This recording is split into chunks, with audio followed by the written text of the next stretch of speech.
On June 7th, Angelenos will cast their ballots for the person they want to replace outgoing Mayor Eric Garcetti. The most recent polling suggests the current front-runner in the race to lead Los Angeles is Representative Karen Bass. She joins us now. Just a note, we will be reaching out to other candidates throughout the election as well. Representative Bass, thank you for joining us. Good morning. Good morning. Good morning. Thanks for having me on. You bet. Let's start with homelessness. It's probably the biggest issue of this election. You've pledged to get 15,000 people off the street by the end of your first year in office. We have around 40,000 people living on our streets in the city of LA. What is your plan? How will you be different as a leader when it comes to homelessness? Well, I think all of us have similar plans. I do believe that this is a public health and a public safety emergency. And I feel like our city has not dealt with it like it is the emergency it is. And so I would call for a state of emergency, which gives the mayor additional powers to fast track the building and placement of individuals.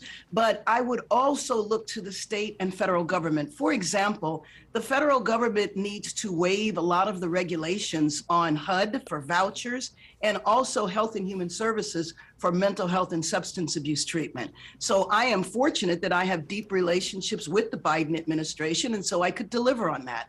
I also have very close relationships with the 5 supervisors. And one of our fundamental problems in Los Angeles has been the disconnect and finger pointing between the city and the county. And we need to come together. For example, the county just completed a commission on homelessness, and they have multiple recommendations to make. Well, the city refused to participate in that commission. So how are the recommendations going to get implemented? We have got to deal with this problem as though it is a regional problem, not individual council districts, but region-wide, the city as a whole and the county as well. I think you're right. Angelenos are frustrated over the finger pointing when it comes to this issue. But we want to ask you specifically about homeless encampments. And do you think the city should be using police to remove or arrest people who are living in encampments, especially people who are living on the street and are given the opportunity to be given housing, whether it be temporary or permanently? What's your position on that?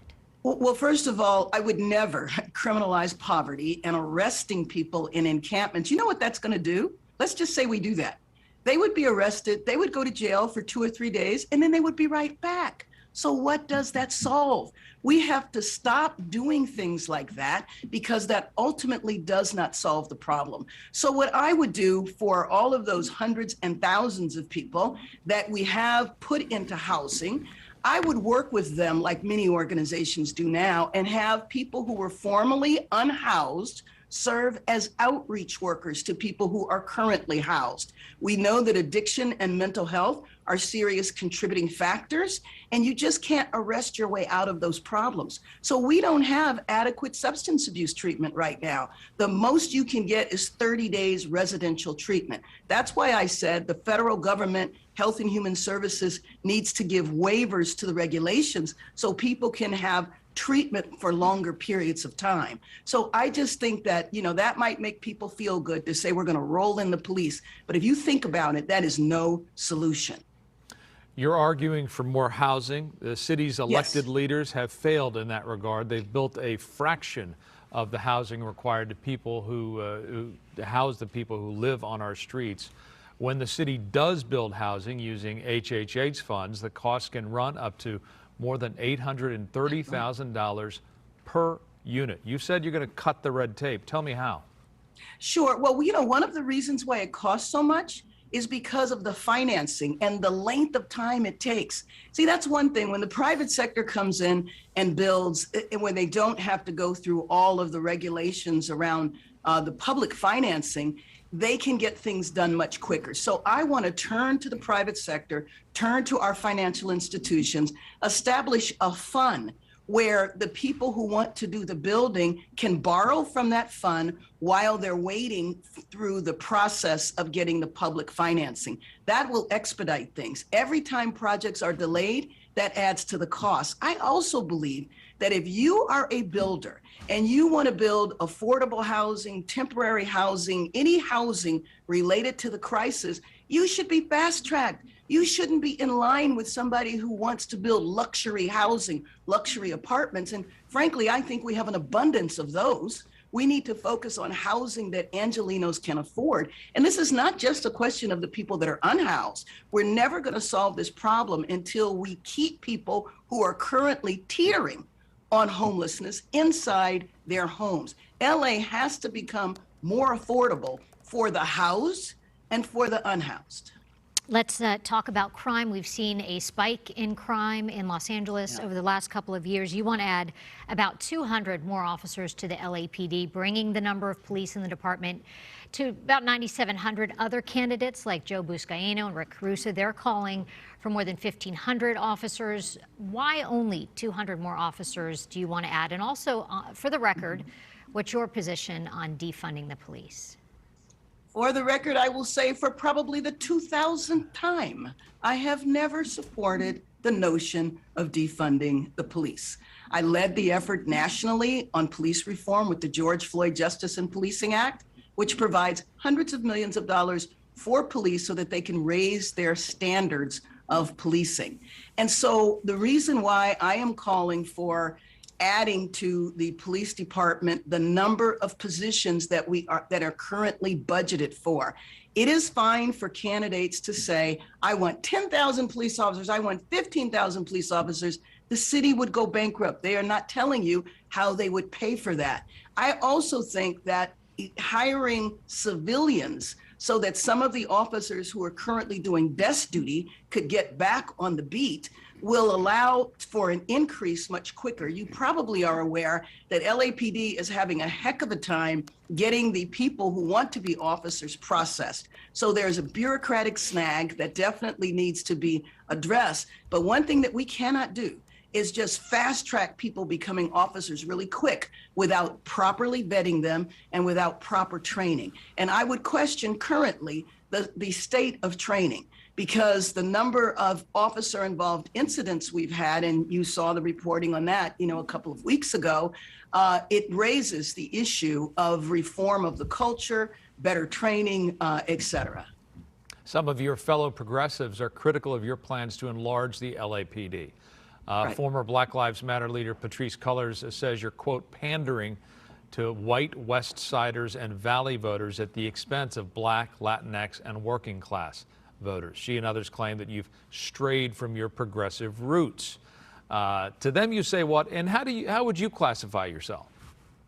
Well, I would classify myself as progressive, but I think I have been very consistent. But I will tell you that this is not a new critique.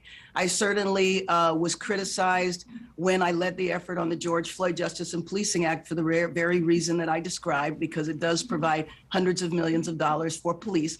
We just have a difference. I mean, I think when you look at a category, a political category, whether you were talking about progressive, liberal, conservative, it's a spectrum. And so I believe I am on that spectrum, but I have differences. In 1990, when I started the Community Coalition, I started it to address the crime and the violence that was happening in South Central at that time. And because at that time, progressives didn't really have a response to crime. And so I started Community Coalition so we could come up with innovative ways to address crime that didn't always involve mass arresting people. And I was criticized at the time. So I have much respect for the activists and the movements, but at different points in time, we have differences over different issues, just like anyone else. Let's talk about LA County District Attorney George Gascon. He is facing a second recall effort. During Tuesday's debate, you came out against the recall, but you also indicated that you do have some concerns about some of the decisions he's made, including his choice not to prosecute a woman that was convicted of sexually assaulting a 10-year-old girl as an adult. Tell us what you want to see the DA do differently and why you're not supporting that recall. Well, sure. And just like the last discussion, you can have areas where you agree and disagree with people. I don't support the recall. I think recalls have run amok, and I think that whole process needs to be reformed. I mean, taxpayers just wasted over $200 million for a ridiculous recall of the governor. I think if you elect people to office and you have differences with them, you should voice those differences and you should push them in the direction that you want them to go in. That's the basis of our democracy, is for people to participate. I think, unfortunately, people feel that all they have to do is vote and that's it. I work in my congressional district with my constituents to say, voting for me is not enough. Come along this journey with me. If you want me to do something different in Washington, tell me about it. If you want me to sponsor a bill, tell me about it. So what I objected to with the 26-year-old is that I thought that she should be sentenced to an adult facility. She is a transgender woman, which means she would be in protective custody wherever she was placed. But it sends a horrible message to place a 26-year-old in a juvenile facility because she committed a crime when she was 17. The real thing I worry about is that the way he has gone about some of his policies then allow for people who have never wanted reform of our criminal justice system to take place in the first place.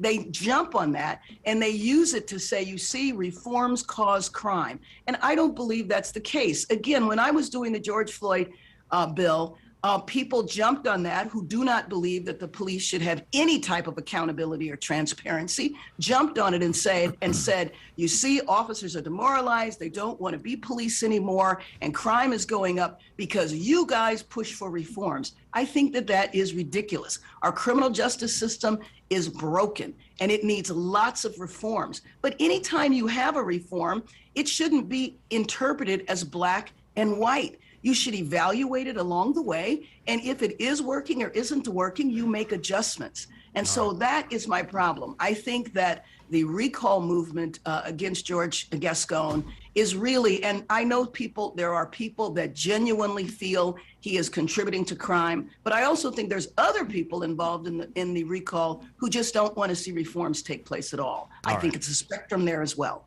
U.S. Congresswoman and candidate for the mayor of Los Angeles, Karen Bass, we thank you for joining us. We had more questions, but we're trying to give each candidate an equal amount of time, so we appreciate your time. Have me come back.